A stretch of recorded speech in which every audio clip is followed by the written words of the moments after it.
Hey again everyone, we're on the home stretch now. Even after this however, I won't be stopping with Fakemon videos, plenty of ideas to execute. But we'll discuss all that another time. We have the last couple round of Inktober Fakemon to get through. The ones here I experimented with style a bit. Some are hits, others not so much. So let's get started as we have a lot to get through.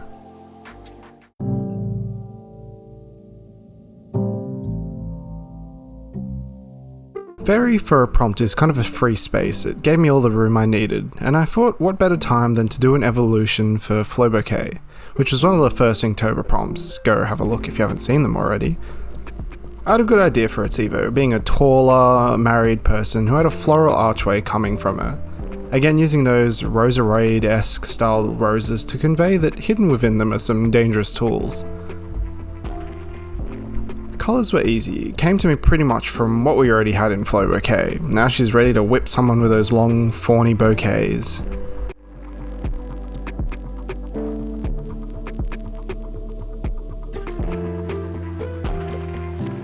Amorous, the Archway Pokemon, a grass and fairy type.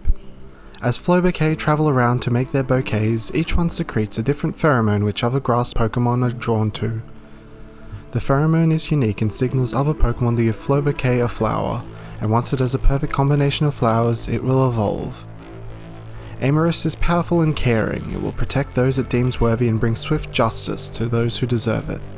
Each flower in its body contains various poisons and thorns that surprise enemies during battles.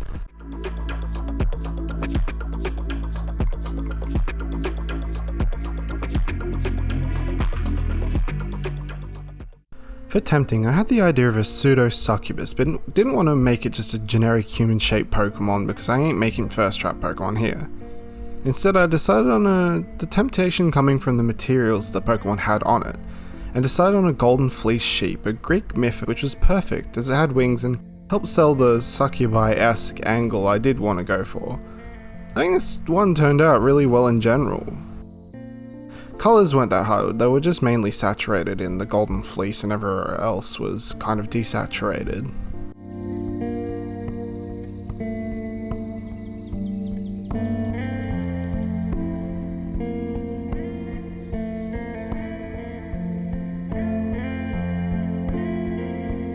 Safliba, the Fleece Pokemon, a Steel and Fairy type. Safliba are elusive Pokemon found in the mountains and deep caves, usually due to people trying to get their golden fleece that grows on them. Once found, they will tempt the person closer with the shimmer from their fleece, then once in range will deliver a swift attack from the horns or kicks. People will find themselves awakening in close by towns with no idea on if their experience with Safliba was real or not. This Pokemon has a new ability called Golden Fleece which lowers the chance of status effects hitting as part of secondary move effects. And it also has a signature move in Shimmer Shield, a Steel type. The user creates a puff of shimmering particles. If a foe hits with an attack, it instead does 50% of the damage and their attack and defense stat is lowered.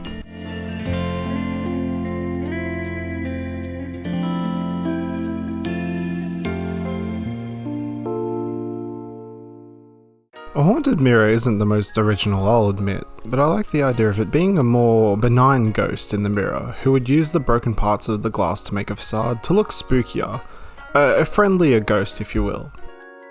It would float about and use its ribbon-like hands to grab things and hold on to you to tell you how beautiful you are. No crazy colours to this one except the VV-esque eyes in Black Void that I love to use in a lot of my designs.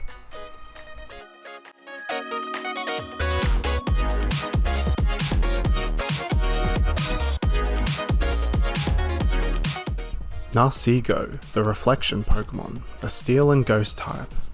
A discarded mirror that is now haunted, Narcigo is actually a benevolent spirit. Picking up Narcigo, it will use its powers to show a reflection of yourself that others see, whether good or bad, that isn't under Narcigo's control. During battle, Narcigo takes on a scarier form to try and intimidate its foe. It tries hard to avoid fighting, but if need be it will bounce attacks back at opponents with increased force.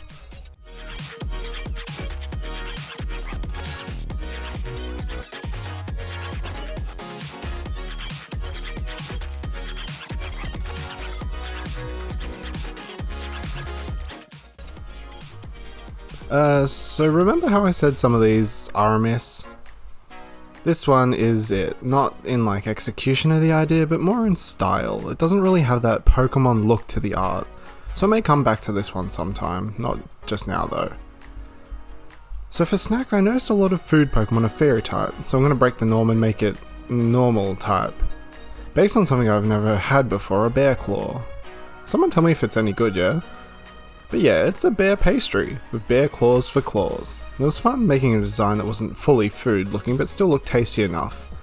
But you can see how I got a bit turned around with the style on this one.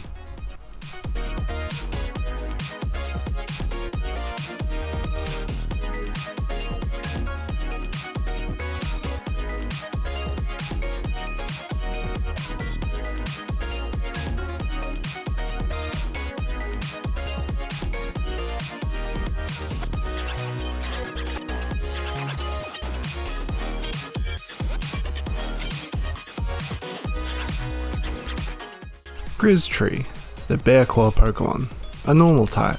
Grizztree subsist on nothing but honey and sweet berries. It will hunt endlessly for its treats and will become violent if needed to get them. The hard ridges on its brow and arm actually smell like sweet pastries. This is quite dangerous to people unaware of Grizztree, as once close it will extend its claws and begin swiping. Some Grizztree in the wild have shown to have some diplomacy protecting Pokemon in exchange for food.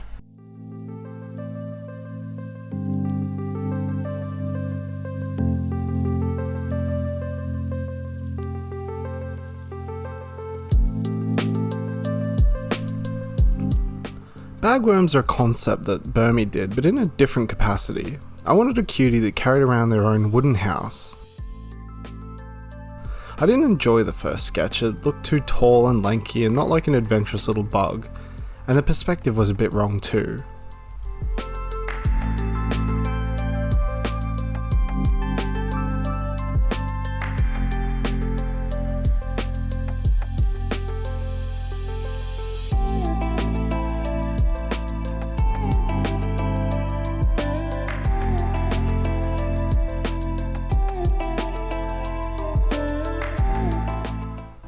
Colours came naturally as the bagworms had this wonderful red and blue to it that I couldn't stray away from, and I had the brown to look like a cute little vest or a backpack straps.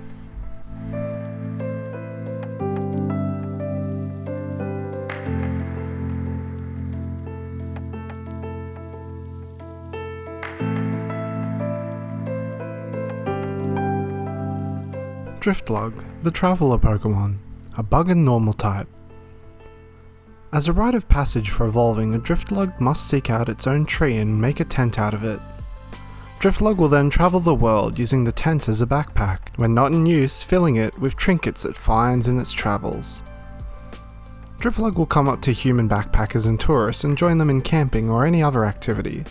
They are extremely social Pokemon, sometimes to their detriment when they try to befriend the wrong Pokemon.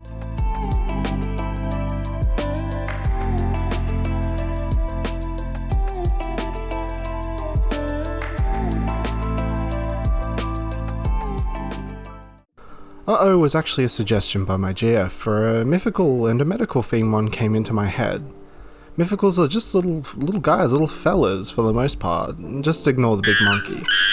I wanted this one that could fly like a bird but also give you these hugs that would heal you, a little fairy that looked overjoyed to care for you. Honestly, this one's style turned out perfectly and is one of the ones I'm most happy with.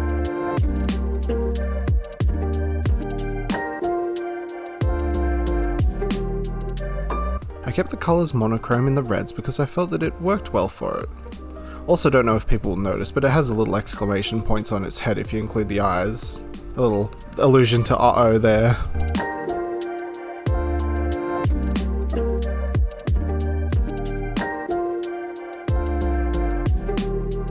Medivh, the medic Pokemon, a psychic and fairy type.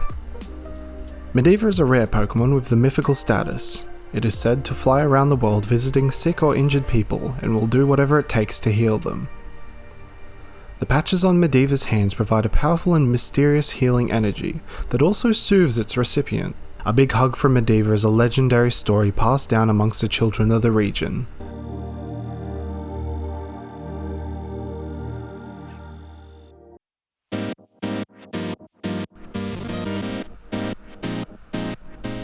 We already got a gear and I was almost going to do a Beast Kling Klang, but I wanted to make a sort of robot Pokemon, less like Golurk in design, as if Golurk and Genesect fused.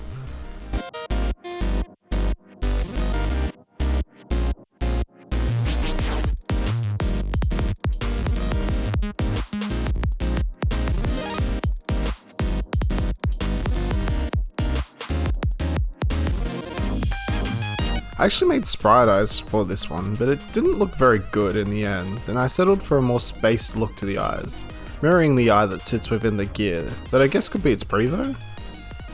The colours, I settled on a more violet legendary scheme. It fits really well for the futuristic idea of this one.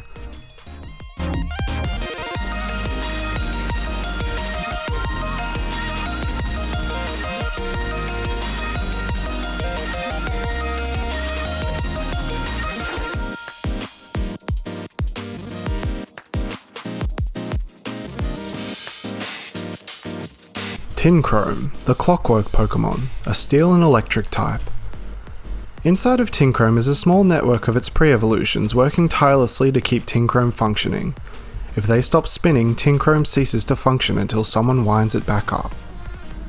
It's slow but has devastating swings from its arms, able to destroy trucks with a single swipe. Without a need to eat or sleep, Tinchrome can be an unstoppable force. Researchers are working to see if they can find an alternate power source for Tinchrome. Tinchrome has an ability called Wind Up, which has a chance to increase the Pokemon's speed by 1 when hit by a physical attack.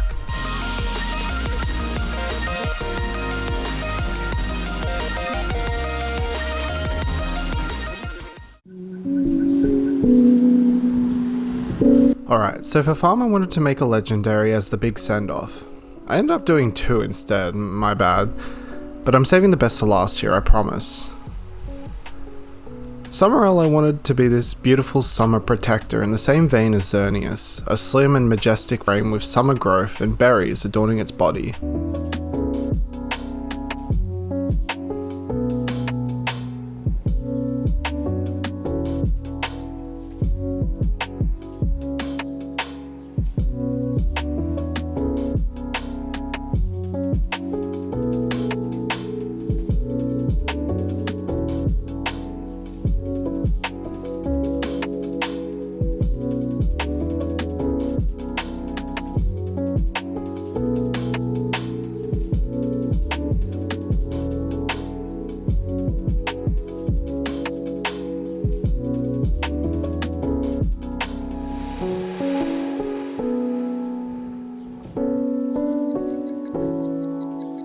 The design really came into its own in the rendering phase.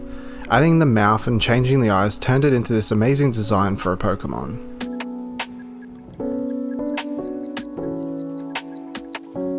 Summerell, the summer Pokemon, a grass type. One of the protectors of the seasons, Summerell visits every summer, travelling the region protecting the farms and harvests of the people from harsh sun. Summerell is not afraid to show itself to people as it is revered and will happily let children climb upon it and pick the nutritious fruit it grows on its body. When summer ends, Summerell retreats to an unknown place to rest and gain energy for the next summer. Summerell has a new ability called Bountiful, which increases the effect of this Pokemon and allies' berries and gives +1 to a random stat upon eating a berry.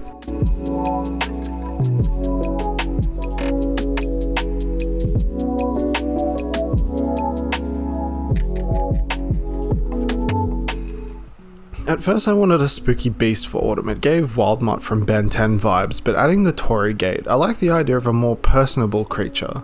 A fox spirit that would guide the dead during the spookiest months.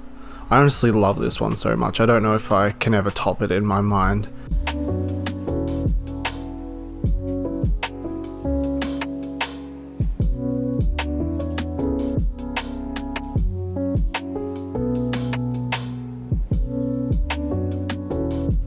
And the colours, the colours, autumn themed reds and oranges with a wonderful white, it all just came together and even allowed me to figure out the motifs I wanted for the other 2 season Pokemon.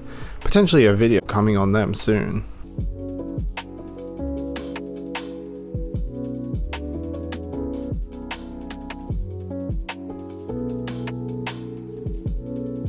Ormtori, the fall Pokemon.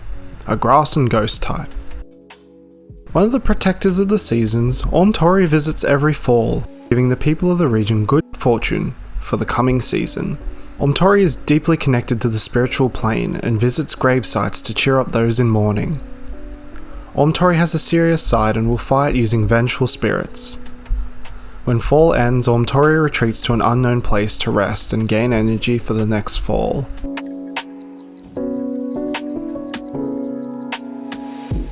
Whew, Inktober is done. I hope you enjoyed all of the days, and I hope you decide to stick around at this channel for more Fakemon in the future. If you could share these vids around, give them a like, and comment on your favourite Pokemon in this vid, I'd really appreciate it. All the love so far has really made me feel so welcome. Thank you again. I'll see you all in the next video.